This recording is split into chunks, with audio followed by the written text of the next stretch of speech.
Halo, selamat datang kembali. Kita mau bahas isu yang lagi rame banget nih, soal utang kereta cepat Wush.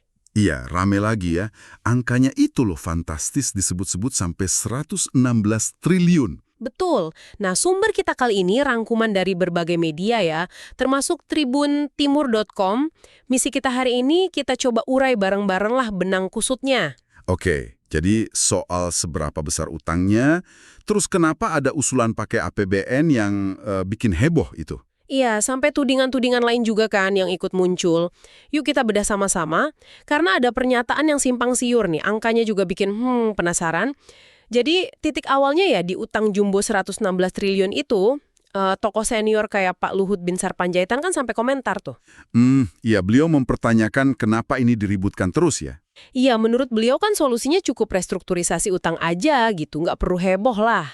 Dan beliau juga seakan bilang, nggak pernah kok ada permintaan resmi gitu ya, supaya utang ini dibayar pakai APBN. Nah, itu dia. Tapi kan isunya sudah terlanjur menyebar soal APBN ini. Betul sekali.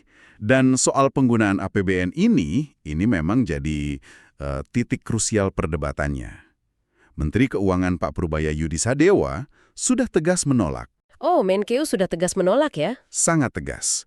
Alasannya gini, manajemen Wush itu kan sekarang tanggung jawabnya ada di Danantara. Dulu kan KCIC. Ah, oke. Jadi sekarang di bawah Danantara. Iya, sebagai induk BUMN strategis. Nah, menurut Pak Purbaya nih, Danantara ini sudah terima dividen sampai 80 triliun rupiah. Wow, 80 triliun rupiah? Iya. Jadi ini menarik ya, karena kelihatan ada perbedaan pandangan di internal pemerintah sendiri. Siapa yang nanggung dan pakai dana mana? Bener juga. Jadi bantahan Pak Luhut soal tidak adanya permintaan resmi APBN itu sejalan ya dengan sikap Kemenko. Bisa dibilang begitu. Kemenko kan menunjuk ke Danantora. Tapi gini deh, 80 triliun dividen itu kedengarannya banyak ya. Tapi kalau utangnya 116 triliun, apa iya cukup? Kayaknya masih jauh nggak sih? Nah, itu pertanyaan bagus. Memang kalau dibandingkan, angkanya masih timpang ya. Ini dinamika internalnya memang menarik untuk diikuti. Oke, nah selain perdebatan soal dana sekarang nih, kontroversi ini kan juga nyeret isu dari masa lalu, proyek ya, seperti yang diungkap Pak Mahfud MD. Iya, betul.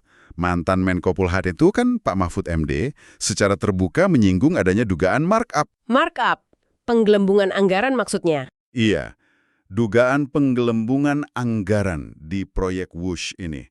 Tentu saja ini langsung bikin publik, nengok lagi ke keputusan-keputusan awal proyek di era pemerintahan sebelumnya. Wah, ini nambah lagi ya lapisannya, jadi ada isu markup. Serius ini tudingannya, ada detail lain nggak yang diungkap?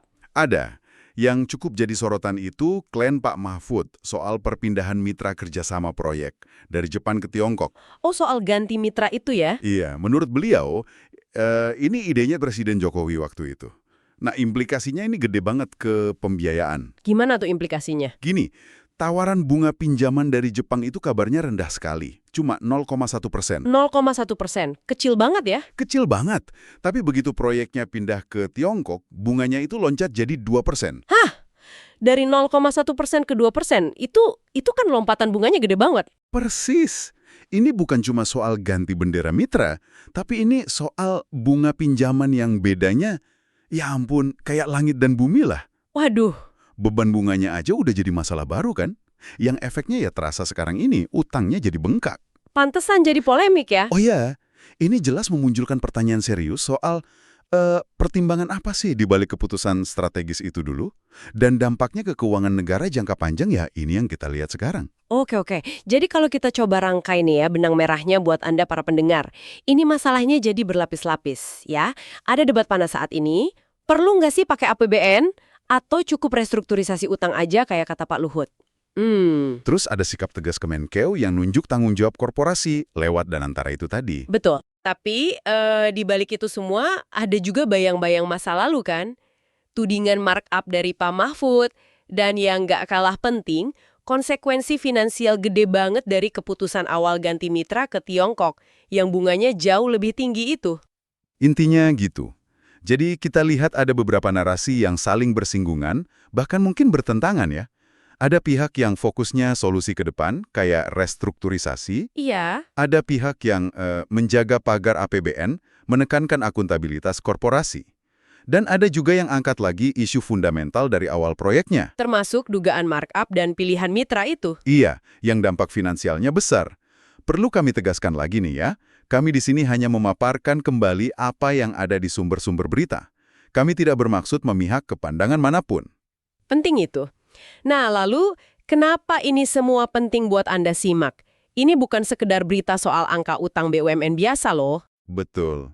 Ini menyangkut potensi penggunaan uang pajak kita semua kan, kalau sampai APBN terlibat. Iya. Terus juga soal transparansi pengelolaan proyek infrastruktur raksasa.